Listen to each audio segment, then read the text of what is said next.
찾으라는 겁니다. 다시 얘기해서 구하고 찾는 자에 대한 이야기를 하고 있습니다. 우리가 이제 세상을 살면서 구하는 바가 있습니다. 직장도 구해야 되지 않겠습니까? 또 새로운 그 방법, 또한 새로운 길, 이것을 찾아야 됩니다. 비근한 예로 이제 우리가 식사를 할 때도 어디 가면 식사할 수 있는 환경이 조건이 좋다 그러면 그 집을 찾아야 됩니다. 요즘은 시대가 좋아서 인터넷에서 검색이 가능합니다. 그리고 또 그 일로 인해서 우리가 찾는다는 것은 다른 일도 있을 수 있습니다. 때로는 뭐 직업뿐이겠습니까? 학교도 찾는 거고요. 학원도 찾는 겁니다. 똑같은 학원, 똑같은 뭐 학교 없습니다. 다 다릅니다. 그래서 나한테 필요한 직장, 나한테 필요한 학원, 이런 것을 찾는 거죠. 옷을 사서 마찬가지 아니겠습니까? 내 몸에 맞는 옷이 있습니다. 그 옷을 찾는 겁니다. 뭐 매일같이 경험하는 거지만 점심 식사 어디서 할 것이냐, 이것도 찾는 겁니다. 물론 이제 가는 집이 있으면 그 집에 가지만 또 때로는 다른 집을 갈 수도 있지 않겠습니까? 찾는 게 일입니다. 심지어는 잃어버린 지갑, 잃어버린 스마트폰도 찾는 거 아니겠습니까? 또 구하는 것도 어린아이들은 늘 부모님한테 구하죠. 구하는 게 주로 돈이겠죠? 좀 돈을 구하는 거죠. 여러분들 병원에 입원했는데 병원비가 많이 나왔습니다. 그럼 병원비 어떻게 하겠습니까? 누군가 빌려야 될 거 아니겠습니까? 돈을 구하는 거죠. 내가 사업을 하다가 사실 사업 자금이 부족하면 구해야 됩니다. 은행권을 가든 제2금융권을 가든 가서 찾아야 되는 겁니다. 이거 굉장히 중요한 겁니다. 세 번째는 문을 두들기는 건데, 요즘에는 뭐 문을 두들길 일이 없죠. 초인종을 눌러야 되겠죠. 그 집 안에 있는 사람과 대화를 하려면 문을 두들겨야 됩니다.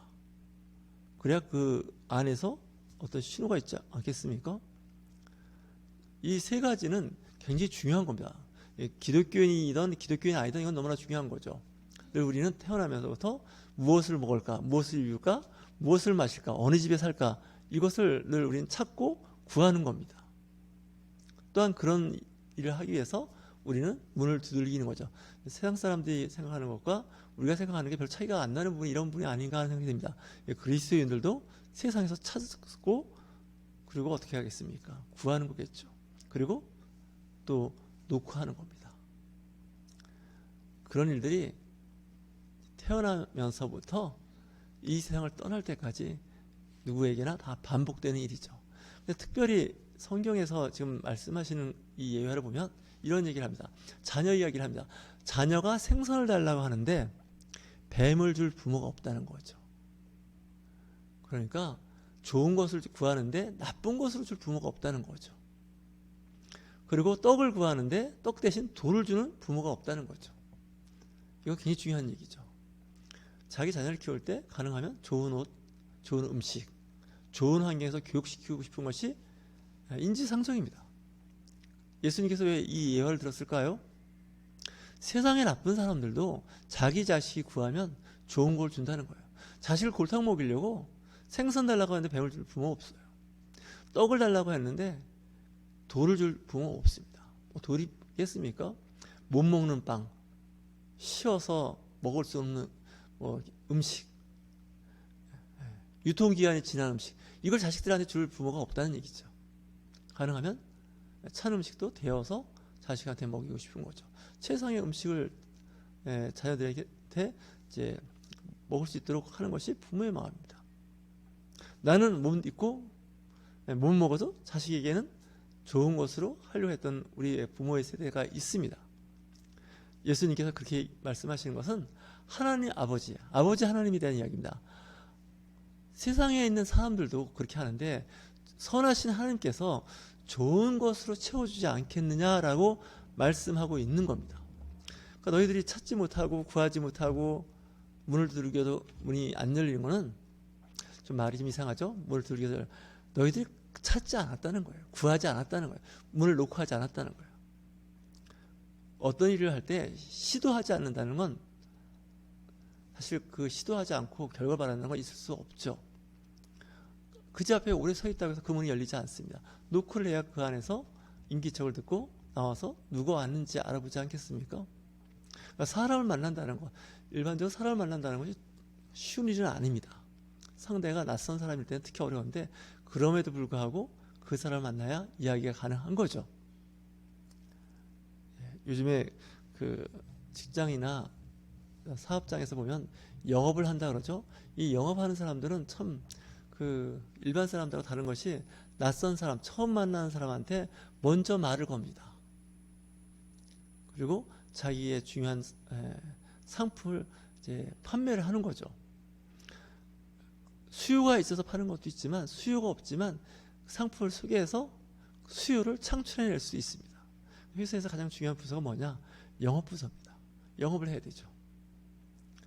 생산했는데 생산한 물건이 팔리지 않으면 창고에 재고가 쌓이는 거죠. 그 창고에 쌓인 물건을 팔아야 됩니다. 우리 기독교인들도 잘 보셔야 됩니다. 이 복음도 일종의 상품이나 마찬가지입니다. 좋은 상품입니다. 영혼 구원, 영생의 그 복음입니다. 이 땅에서 잘 되고 또 하나님 나라 잘 되는 아주 좋은 복음이죠. 그 복음을 팔아야 됩니다. 그래서 하나님의 일을 하는 사람들, 신앙생활 하는 사람들은 하나님 나라의 영적 비즈니스를 하는 영업사원인 겁니다. 영업을 하지 못한 회사가 진입멸렬하게 망합니다. 광고도 해야 되죠. 각종 홍보 매체를 통해서 알려야 됩니다. 좋은 물건을 만들어 놓고 창고에 놓고 비밀리에 뭐 거래한다, 이건 있을 수 없는 거죠. 자꾸 방송 매체를 통해서 홍보하는 것은 많은 사람들에게 알려서 필요한 사람이 구매할 수 있도록 하는 것이죠. 하나님 나라의 이 그리스도의 예수 그리스도의 십자가의 복음, 그리고 부활의 복음, 영생의 복음을 전달해야 됩니다. 그래서 우리가 전도하고 또 교회를 인도하는 이 일들이 하나님 나라의 영업사원인 거죠. 누가 영업사원이냐? 저부터가 영업사원인 거예요. 그래서 때를 얻든지 못 얻든지 예수 그리스도의 복음을 전하고 예수 믿는 사람을 찾는 거죠. 하나님께서 택하심, 그리고 하나님께서 사랑을 찾는 거죠. 그리고 교회 와서 그분들과 함께 말씀을 교제하면서 양육하면서 하나님 나라의 백성을 만들어가는 과정입니다. 성도도 구해야 됩니다. 성도도 찾아야 됩니다. 또 성도의 집도 문을 두들게 되는 거죠. 때로는 믿지 않는 사람들에게도 복음을 전하려면 믿지 않는 사람을 찾아야 돼요. 예수 그리스도의 복음이 전파되지 않은 나라, 지역, 개인을 찾아야 됩니다. 그리고 그곳에서 하나님께 영적인 능력, 그 힘을 구해야 되는 거죠. 마음 문이 닫혀있는 사람은 마음 문이 열리도록 두들겨야 됩니다. 한 번 두들겨서 안 열린다고 포기할 게 아니라 계속해서 문을 두들기면 그 문이 열리죠. 우리 속담에 있지 않습니까? 10번 찍어서 안 넘어가는 나무가 없다는 거죠. 계속 집요하게 문을 두들기면 그 안에서 정말 지친 영혼이 문을 열고 나올 수 있다는 거죠. 지금 말씀을 하시는 거죠. 자, 알을 달라고 하는데 전갈을 줄 부모가 있겠느냐. 정말 이 뱀이나 전갈이나 돌은 정말 사람한테 줄 수 있는 게 아니지만 정말 하나님께서 이렇게 말씀을 하시는 부분은 그만큼 하나님이 좋은 분이라는 거죠. 나쁜 사람들도 이 정도 하는데 좋은 거를 안 주겠냐. 13절 너희가 악할지라도 좋은 것을 자식에게 줄 알거든 하물며 너희 하늘 아버지께서 구하는 자에게 성령을 주시지 않겠냐. 이 성령은 어떤 성령일까요? 지혜의 영입니다. 여러분들 구하실 때 지혜를 달라고 기도하십시오. 가장 중요한 게 지혜죠. 솔로몬이 구했던 것이 지혜였죠. 그랬더니 하나님께서 그 기도 제목을 보시고 너무 기뻐하셔서 부귀와 영광, 권력 이런 모든 걸 더 덤으로 주셨지 않습니까? 그러니까 지혜를 구하는 거예요. 하늘나라의 지혜. 하늘나라의 지혜가 이 땅의 지혜보다 훨씬 더 좋습니다. 영적인 세계를 바라보고 있는 사람이 이 땅의 세계를 못 보겠습니까? 그래서 지혜를 달라고 그래요. 하나님 나라의 지혜를 주십시오. 하나님 나라의 총명함을 허락하여 주십시오. 여러분 자녀들에게 기도하실 때 특별히 그렇게 기도를 많이 하십시오. 믿음과 함께 이 아이가 하나님 나라의 그 지혜를, 명철함을 받게 하여 주시옵소서. 구하는 기도죠. 우리가 구하는 거는 맞습니다. 의식주 문제도 구해야 되고요. 그 외에 여러 가지 구하는 게 맞습니다. 어떤 분들은 그런 얘기하는 분들이 있어요. 기독교가 자꾸 그런 걸 구하는 그런 수준 낮은 종교가 아니다 이렇게 얘기하는 분도 있는데 아닙니다. 기도할 때는 어린아이와 같이 필요한 것을 달라고 기도하신다. 그것도 구체적으로 기도하는 게 좋습니다. 그건 좀 믿음이 연약한 초보 신자들이 하는 거지 성숙한 그리스도인들은 그런 거 하는 거 아니야. 이것도 넌센스입니다. 분명히 오늘 말씀에 구하라고 되어 있습니다. 찾으라고 말씀하시고요. 두드리기라고 말씀하고 있습니다. 생선을 달라고 하는데 뱀을 주는 사람, 떡을 달라고 하는데 돌을 주는 사람, 또 뭡니까? 알을 달라고 했더니 전갈을 주는 사람 없다는 거예요. 하물며 좋으신 하나님께서 왜 안 주시냐는 거죠. 오늘 누가복음 18장, 이 누가복음에 좀 특별한 예가 있는데 거기도 보면 불의한 재판관 이야기가 나오죠. 이 불의한 재판관은 하나님도 두려워하지 않고 사람을 무시하는 사람이에요. 근데 한 여인이 와서 나의 억울함을 풀어달라고 이야기를 합니다. 처음엔 무시합니다. 그러니까 가난한 여인이고 과부예요. 기대할 게 없어요. 그때 그 과부가 날마다 집요하게 와서 그 재판관한테 나의 억울함을 풀어달라고 이야기하니까 이 재판관이 고민을 하기 시작하는 거죠.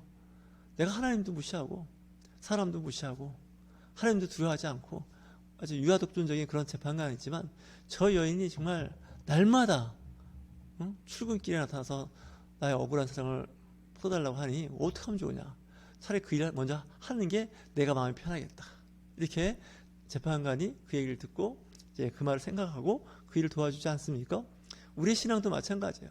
주야로 이렇게 우리의 형편을 아뢰고 도와달라고 하나님께서 모른 척 하시겠냐는 거예요. 예수님께서 하신 말씀입니다.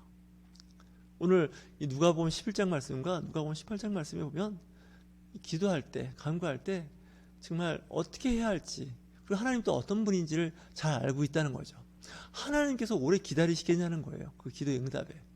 저 여러분 성경 말씀을 보실 때 잘 보셔야 됩니다. 성경은 우리에게 좋은 것으로 공급하려고 하는 아버지의 마음을 전하고 있기 때문에 그렇습니다. 불의한 재판관보다 훨씬 좋으신 재판관 되신 하나님께서 우리 기도를 들어주신다는 거죠. 그리고 오늘 11장에 나오는 말씀도 마찬가지죠. 구하는 자에게, 찾는 자에게, 두들기는 자에게 기회가 주어진다는 거예요. 저와 여러분 하나님의 말씀을 믿고 구하고 찾고 두들기는 저와 여러분이 되시길 주의 이름으로 축원합니다.